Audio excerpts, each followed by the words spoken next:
el concepto que tenemos de nosotros mismos.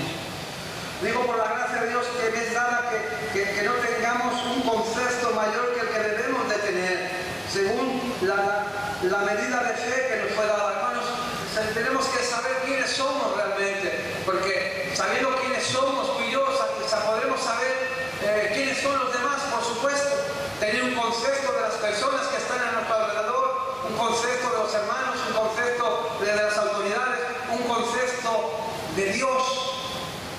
Cuando tú sabes cuál es el concepto, el pensamiento que tienes acerca de ti, podrás saber el pensamiento y el concepto que tienes hacia los hermanos, pero por encima de todo ello podrás entender y comprender y saber qué pensamiento tienes acerca de Dios. Si primeramente no sabes qué pensamientos tienes acerca de ti, nunca podrás saber los pensamientos que tienes acerca de Dios. Hermanos, cuando tú tienes claro cuál es tu concepto y sabemos también cuál es el concepto o el pensamiento de Dios, entonces, hermanos, dice el versículo 12, entonces me invocaréis. Volvemos a Jeremías 29. Bueno, yo no he marchado ahí, pero bueno, estamos ahí. Jeremías 29. Cuando ya tenemos claro realmente cuál es nuestro concepto, cuál es el pensamiento de Dios y cuáles son nuestros pensamientos, y ya sabemos quiénes somos realmente, dice la palabra, entonces me buscaréis y me hallaréis.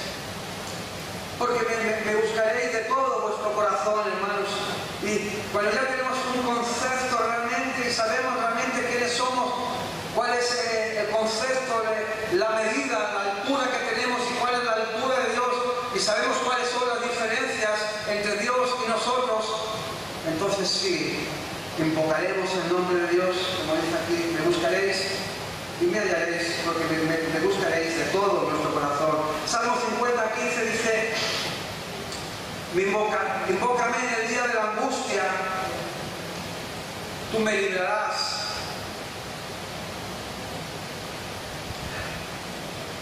Mejor dicho, invócame en el día de la angustia, te libraré y tú me honrarás. Debemos invocar a Dios cada día, buscar a Dios cada día, hermanos. Yo sé que cuando las cosas van bien es más complicado, es más fácil muchas veces cuando las cosas van mal, buscar a Dios. Pero Él nos va a librar, hermanos, sobre todo cuando Él nos va a librar, tú y yo podemos honrarlo. ¿Cómo podemos honrar a Dios? Cuando nuestros dichos son gratos delante de Dios. Empezábamos la reunión con que clamar, debemos de clamar a Dios, debemos buscar a Dios.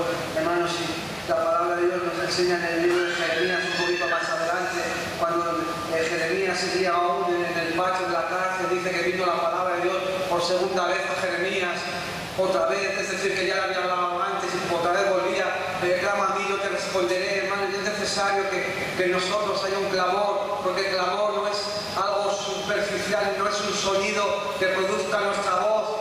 El clamor es algo que profesa, que viene, que sale del corazón, movido por la angustia, movido por la necesidad, movido por aquello que nos afecta, que nos daña. El clamor no es algo simbólico en el cual levantamos una oración y alabamos y glorificamos a Dios. El clamor es algo más profundo, porque el clamor sale de lo más profundo de nuestro ser, sale del alma. Y el Señor le dice, clama a mí y yo te responderé. Y esto se lo dice por segunda vez. No sé cuántas veces Dios nos tiene que decir las cosas a nosotros. 2, 3, 4, 5, 6, no sé, la verdad que no sé. He perdido la cuenta. Pero en este caso Jeremías, por lo que se ve, ya no te había dicho sí. Jeremías, deja de dar vueltas por el patio de la cárcel, deja de lamentarte, deja de llorar, deja ya si lo que tienes que hacer, sabes, ya te lo he dicho.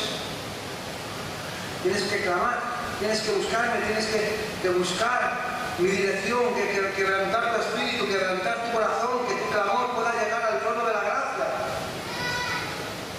Hermano, Dios quiere hablarnos. Dice, te enseñaré cosas maravillosas y ocultas que tú desconoces. Dios no solo quiere hablarnos, sino quiere también contestar a nuestras preguntas. Pero para ello tenemos que hablar, tenemos que clamar, tenemos que buscar a Dios, tenemos que buscar romper, rasgar nuestro corazón. ¿Cómo cuesta, hermano? ¿Cuánto hace que no te quebrantas delante de Dios? ¿Cómo cuesta? Ponerte ahora y quebrantaste. Te puedes llorar, quebrantado.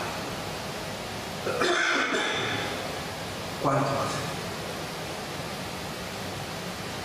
Hacemos oraciones muy bonitas, una locución muchas veces verbal, que asombramos hasta la gente que nos escucha, con una capacidad ahí, joder, la gente que te oye o nos oye dice, joder, yo quiero orar como este. ¿Cuánto hace que Dios no te quebrante? Que tu clamor te lleva a estar quebrantado, a llorar delante de Dios, a rasgar tu corazón. ¿Cuánto hace, hermano? Dios quiere traer respuesta a tus preguntas. Bueno, tú y yo tenemos un concepto de Dios bueno, como lo que es. Dios es bueno. Dios es bueno, hermano. Dios es todopoderoso. Él está por encima de todas las cosas, hermanos. Entonces tenemos un concepto de Dios que es el que Dios se merece que tengamos, hermanos.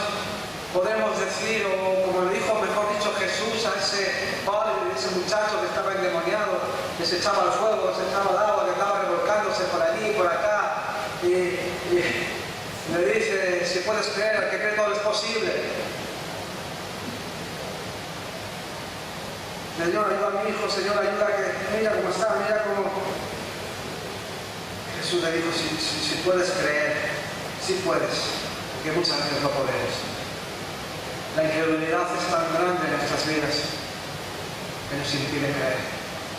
El razonamiento a las cosas es tan grande. Por eso el Señor dice que los pensamientos de los sabios son vanidad, porque lo razonan todo, lo cuestionan todo, lo juzgan todo. Es más difícil. Es tan difícil que una persona con mucho intelecto pueda conocer a Dios. Pero este hombre, movido por la necesidad de su hijo, buscó a Jesús, y Jesús le dijo, si puedes creer, al que cree todo es posible. Y, hermanos, y seré hallado por vosotros, dice el versículo 14. Seré hallado por vosotros, dice el Señor. Y haré volver vuestra cautividad, y os reuniré de todas, y os reuniré de todas las naciones y de todos los lugares a donde os arrojé, dice el Señor, y os haré volver al lugar de donde os hice llevar. Es decir, que Dios, vamos a ser hallados por Dios y nos hará volver de nuestra cautividad y nos va a reunir de todas las partes de las naciones y nos va a hacer volver de los lugares donde Él nos ha arrojado, nos ha apartado, y nos hace volver al lugar donde Él nos va a reunir como pueblo, como iglesia, como hijos de Dios, realmente como pueblo suyo que somos. Él, en su misericordia, en su amor, nos va a perdonar y nos va a formar un pueblo santo y agradable para Él. Dice el versículo, Jeremías 24, versículo 7, dice, y les daré corazón para que me conozcan, que yo soy Dios, y me serán por pueblo, y yo les seré a ellos por Dios, porque se volverán a mí de todo su corazón. Por su consiguiente, si se van a volver a mí de todo su corazón es porque se han vuelto también sus pensamientos, se han vuelto a mí, sus razonamientos se han vuelto a mí, toda su ideología se ha vuelto a mí, todo lo que es cuerpo, alma y espíritu, todo lo que es nuestro culto racional, se lo hemos presentado a Dios, nuestro cuerpo, alma, espíritu, nos hemos vuelto a Dios. Y entonces Dios nos va a dar un corazón para que le podamos conocer. Y seremos pueblo de Dios, y Dios será por nosotros Dios, porque realmente nos volveremos a Dios de todo nuestro corazón. Padre, gracias por Gracias porque nuestros pensamientos muchas veces no son tus pensamientos, Señor. Porque nuestros pensamientos son equivocados, erróneos muchas veces, Señor. El concepto que tenemos muchas veces de las cosas, la visión que tenemos muchas veces de las cosas no son las que tú tienes, de los problemas, de las situaciones. Pero lo que sí sabemos, Dios, es que tú eres bueno. Lo que sí sabemos, Dios, es que tú no quieres que ninguno perezcamos, que ninguno nos perdamos, Señor. Que todos lleguemos a ser conocedores de la verdad, que todos lleguemos a llegar al arrepentimiento para que podamos aceptar la sangre de Jesús en nuestras vidas y ser unas nuevas criaturas en ti, Jesús. Señor, gracias por este tiempo, Señor, gracias por esta iglesia, gracias por mis hermanos, gracias por las personas que nos oyen, que nos escuchan, Señor, gracias, Señor, por tu palabra en especial, pero sobre todo, gracias por ti, Señor. Gracias por tus pensamientos, que son buenos para con nosotros, Señor. Gracias, Padre, en el nombre de Jesús.